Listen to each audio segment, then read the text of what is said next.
Buongiorno, benvenuti amici. Welcome my friends. My name is Vincenzo and welcome to my channel, Fountain Pen Therapy. Well, we're mixing it up again, and today I've got another series of inks that I recently purchased.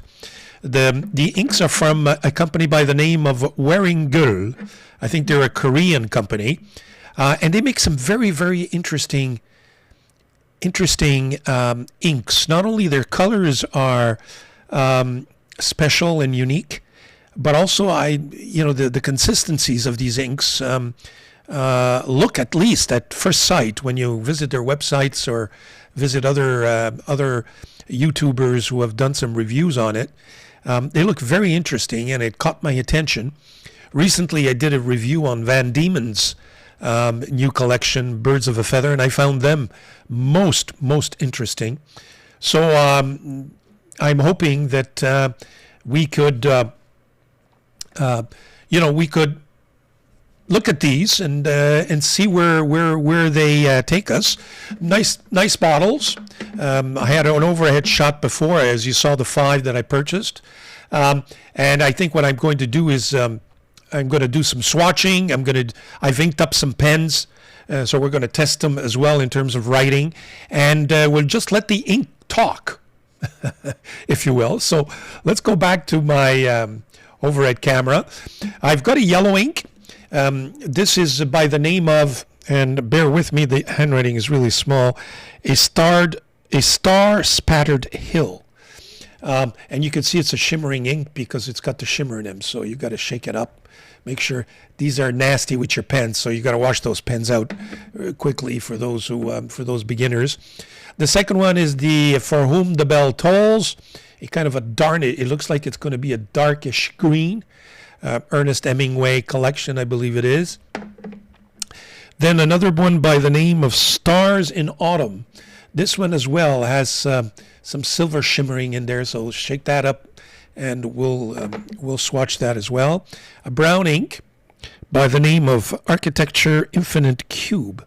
Very interesting names, eh? It's far from being dark brown and light brown in any of it. And then we've got a kind of a one on the red scale, or fountain pen ink. So this must be part of their standard collection. So as you can see, I've kind of the colors that I like. There's one on green, there's one on blue tint, there's a brown, there's one that has a reddish tint, and there's one that has a yellow. And then maybe my next purchase, I'm going to concentrate on oranges and purples, etc., etc. So let's put that aside there, and we'll get my swatch book out. You'll remember this one. This is the Good Impressions, swatch channel. I have all my swatches on this. You put your swatches on the left side, and the name of the brand and the name of the ink on the other. So we'll just let the camera focus a little bit here. I've taken my instrument, which is this brass. I don't know what you would call it, but it's a nib, but it's a very specialized sliced nib, So my pen is having a hard time focusing, but here we go. So there it is. The ink goes in there, picks it up, and it allows me to do a nice little swatch. So okay, let's start with the yellow one, and I'm going to shake up the shimmer. Oh, that's tough. That's good. It's got a nice tight seal, which is good. No leaking there, that's for sure.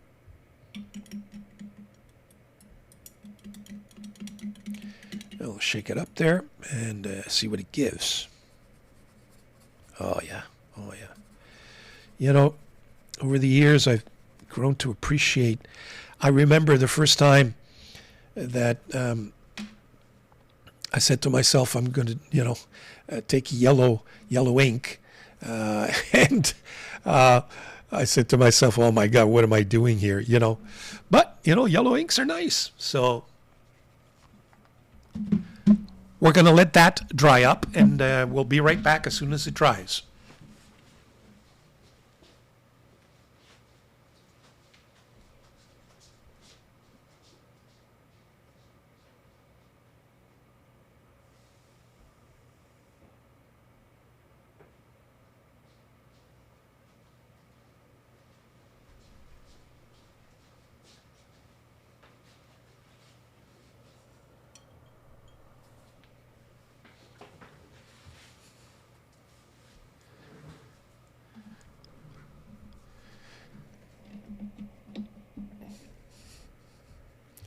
Okay, well, while that's drying, I'm going to just write the brand name here. And oh, by the way, just a pen.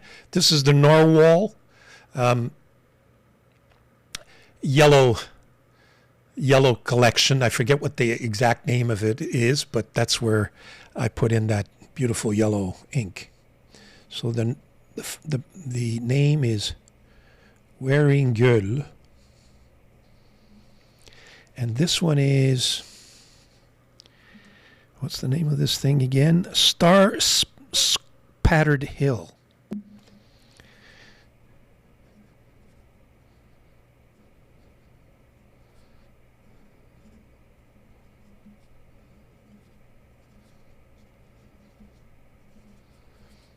And the date I purchased this, well, actually I received it March the 15th, 2023. By the way, for those who are wondering, the nib that I have in this pen is the old version of the Leonardo Officina stub. You'll recall, for those of you who don't know, they started out with Bock nibs at the outset, and now they switched to Jowo nibs. So this is like an original, and I've switched out all my nibs in my Leonardo Officina Momento Zero pens. I've got all of them have Jowo nibs. I just prefer them. But you know, I'm using the original stub nibs in those pens, in other less expensive pens, if you will. And look, I'm getting a beautiful result there. So that's the yellow swatch.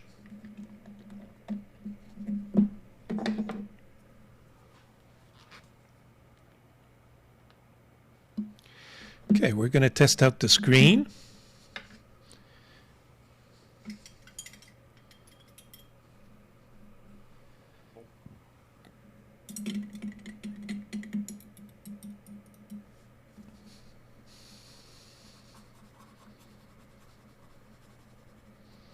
Nice dark green. Whoa. Impressive. This one is For Whom the Bell Tolls. And for that, I'm using look at these pens. This is a Chinese pen. The old days, they called it Mu Man. I think now they call it Wo Wan. I forget what their new names are. But at the outset, they were trying to copy Leonardo Officina Momento Zeros, the smaller ones. And at the outset, but you know, the pen cost maybe, I forget now, but maybe $30-35 with a Bock nib. So, you know, you got to hand it to them. You know, Leonardo would cost me $200, but there you go. Some nice resins.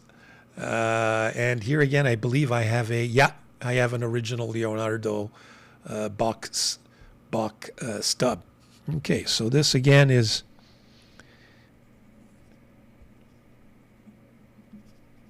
Wearingeul.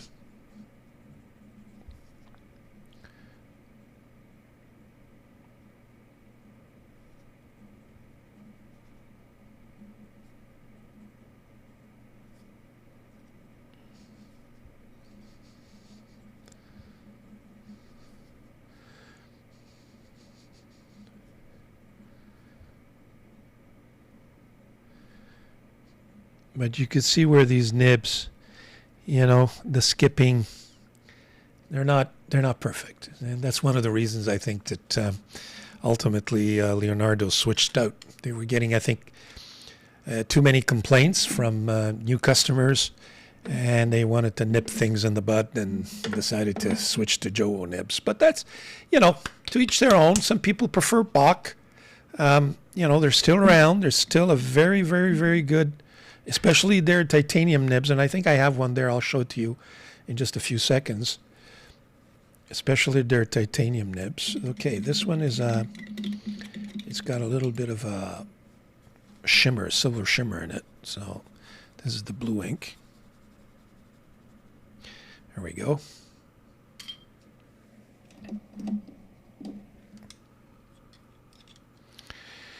Okay.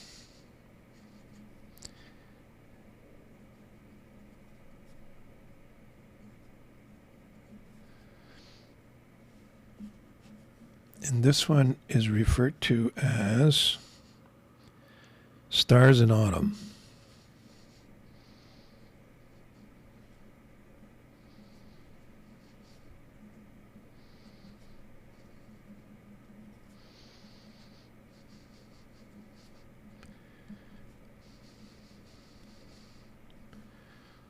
Nice blue. Nice dark black blue, I would say. Very nice. So far, I'm very pleased. Okay, let's go to that brown ink. And I'll get the name beforehand. Architecture Infinite Cube.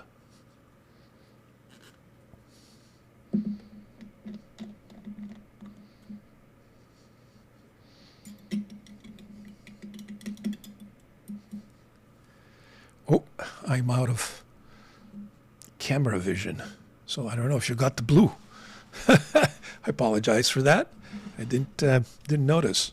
Okay, what I was doing there. Anyway, the blue is there. Okay, we got the brown. Yeah, this is not shimmering brown at all.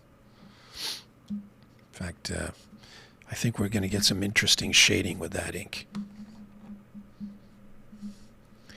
And again, the pen is a Moon Man. Hey, check out the, I mean, the resin. Got to tell you, for $35, these pens, you know, do you even have the roller clip? I think I'm going to do a review on these things one day. And I don't know if they're still in the market. I'm sure they are.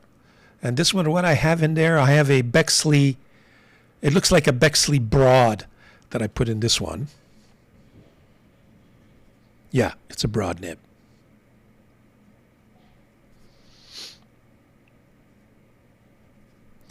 I can tell it's a broad because my handwriting changes. It's not as pretty. So what did we say? Architecture Infinite Cube, I believe.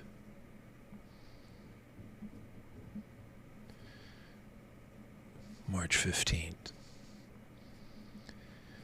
Interesting, very, very interesting brown. It's got dark brown, light brown, and a reddish tint. And I can actually see it in the handwriting as well. That's fabulous. I don't know if you guys could see it in the camera, but so far I'm very, very pleased with this ink. Very pleased, I must say. Not expecting it to be that performing. And you know, you got all some nice colors here.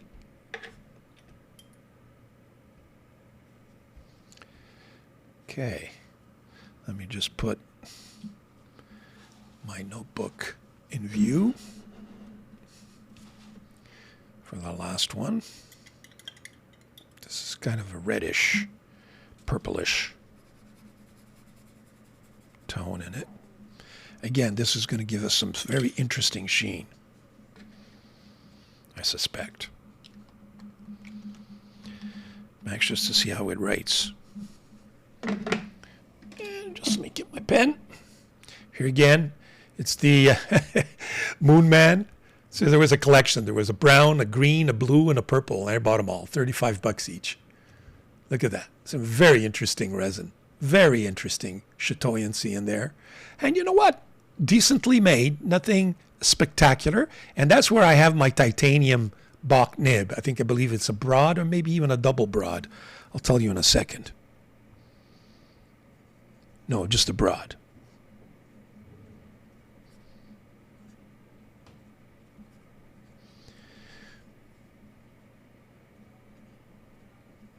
I don't know what the name of this is. I'm just going to put Rose Standard, because I believe it's part of their standard, not a special limited edition of any sort. That is nice. That is really, really nice.